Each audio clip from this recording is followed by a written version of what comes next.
राधे राधे। कुंज बिहारी श्री हरिदास, श्री श्यामा प्यारी कुंज बिहारी, जय जय श्री हरिदास दुलारी। आज हम उत्पन्ना एकादशी की कथा का श्रवण करेंगे। आप सभी अपना ध्यान युगल सरकार के श्री चरणों में केंद्रित करें और कथा का आनंद लें। राधा मेरी स्वामिनी, मैं राधे जुकुदास, जन्म जन्म मोह दीजियो वृंदावन को वास। वृंदावन सो वन नहीं, नंद गाम सो गाम, वंशी वट सो वट नहीं, कृष्ण नाम सो नाम। बोलिए श्री बांके बिहारी की जय। धर्मराज युधिष्ठिर कहने लगे कि हे भगवान, मैंने कार्तिक शुक्ल एकादशी अर्थात प्रबोधिनी एकादशी का सविस्तार वर्णन सुना। अब आप कृपा करके मुझे मार्गशीर्ष माह के कृष्ण पक्षी एकादशी के विषय में बतलाइए। इस एकादशी का क्या नाम है तथा इसके व्रत का क्या विधान है, इसकी विधि क्या है, इसका व्रत करने से किस फल की प्राप्ति होती है, कृपया यह सब विधान पूर्वक कहिए। भगवान कृष्ण बोले, मार्गशीर्ष माह के कृष्ण पक्ष में आने वाली इस एकादशी को उत्पन्ना एकादशी कहा जाता है। इस व्रत को करने से शंखोद्वार तीर्थ में स्नान करके भगवान के दर्शन करने से जो फल प्राप्त होता है उसके बराबर पुण्य मिलता है। व्रत करने वाले भक्त को किसी भी प्रकार के पाप से बचना चाहिए। इसका मातम्य मैं तुमसे कहता हूँ, ध्यान पूर्वक सुनो। युधिष्ठिर कहने लगे कि हे भगवान, आपने हजारों यज्ञ और लाखों दान को भी एकादशी व्रत के बराबर नहीं बताया, तो यह तिथि सब तिथियों में उत्तम कैसे हुई, बताइए। भगवान कहने लगे, हे युधिष्ठिर, सतयुग में मुर नाम का दैत्य उत्पन्न हुआ। वह बड़ा बलवान और भयानक था। उस प्रचंड दैत्य ने इंद्र, आदित्य, वसु, वायु, अग्नि आदि सभी देवताओं को पराजित करके भगा दिया। तब इंद्र सहित सभी देवताओं ने भयभीत होकर भगवान शिव से सारा वृतांत कहा और बोले, हे कैलाशपति, मुर दैत्य से भयभीत होकर सब देवता मृत्यु लोक में घूम रहे हैं।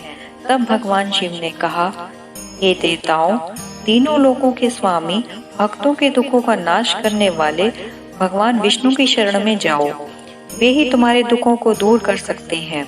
शिव जी के वचन सुनकर सभी देवता क्षीर सागर में पहुँचे। वहाँ भगवान को शयन करते देख हाथ जोड़कर उनकी स्तुति करने लगे कि हे देवताओं द्वारा स्तुति करने योग्य प्रभु, आपको बारंबार नमस्कार है। देवताओं की रक्षा करने वाले मधुसूदन, आपको नमस्कार है। आप हमारी रक्षा करें। दैत्यों से भयभीत होकर हम सब आपकी शरण में आए हैं।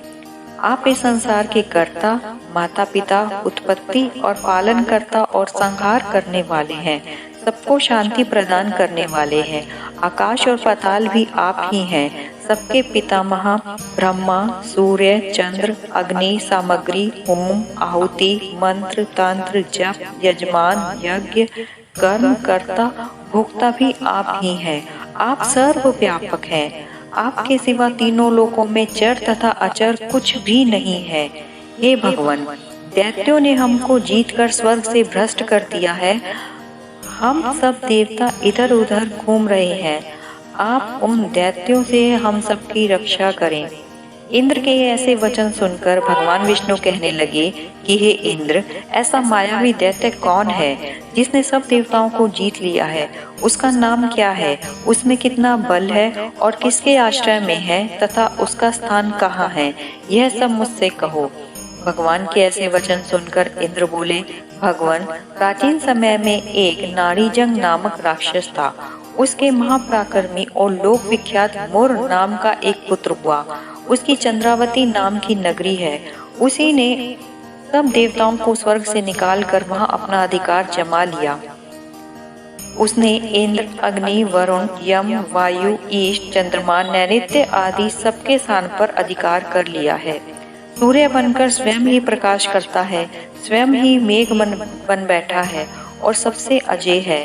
हे असुर निकंदन, उस दुष्ट को मारकर देवताओं को अजय बनाइए। यह वचन सुनकर भगवान ने कहा, हे देवताओं, मैं शीघ्र ही उसका संहार करूंगा। तुम चंद्रावती नगरी जाओ। इस प्रकार कहकर भगवान सहित सभी देवताओं ने चंद्रावती नगरी की ओर प्रस्थान किया।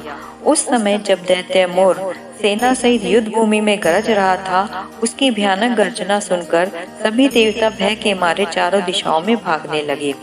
जब स्वयं भगवान रणभूमि में आए तो दैत्य उन पर भी अस्त्र शस्त्र आयुध लेकर दौड़े। भगवान ने उन्हें सर्प के समान अपने बांधों से बीन डाला। बहुत से दैत्य मारे गए, केवल मोर बचा रहा। वह अविचल भाव से भगवान के साथ युद्ध करता रहा। भगवान जो भी तीक्ष्ण बाण चलाते वह उसके लिए पुष्प सिद्ध होता। उसका शरीर छिन्न भिन्न हो गया, किंतु वह लगातार युद्ध करता रहा। दोनों के बीच मल्लयुद्ध भी हुआ। 10,000 वर्ष तक उनका युद्ध चलता रहा, किंतु मोर नहीं हारा। थक कर भगवान बद्रिका आश्रम चले गए। वहाँ हेमवती नामक सुंदर गुफा थी। उसमें विश्राम करने के लिए भगवान उसके अंदर प्रवेश कर गए। यह गुफा 12 योजन लंबी थी और उसका एक ही द्वार था। विष्णु भगवान वहाँ योग निद्रा की गोद में सो गए। मोर भी पीछे पीछे आ गया। भगवान को सोया देखकर मारने को उद्यत हुआ। तभी भगवान के शरीर से उज्जवल कांति में रूप वाली देवी प्रकट हुई। देवी ने राक्षस मोर को ललकारा, युद्ध किया और उसे तत्काल मौत के घाट उतार दिया। श्रीहरि जब योग निद्रा की गोद से उठे तो सब बातों को जानकर उस देवी से कहा कि आपका जन्म एकादशी के दिन हुआ है, अतः आप उत्पन्ना एकादशी के नाम से पूजित होंगी। आपके भक्त वही होंगे जो मेरे भक्त हैं।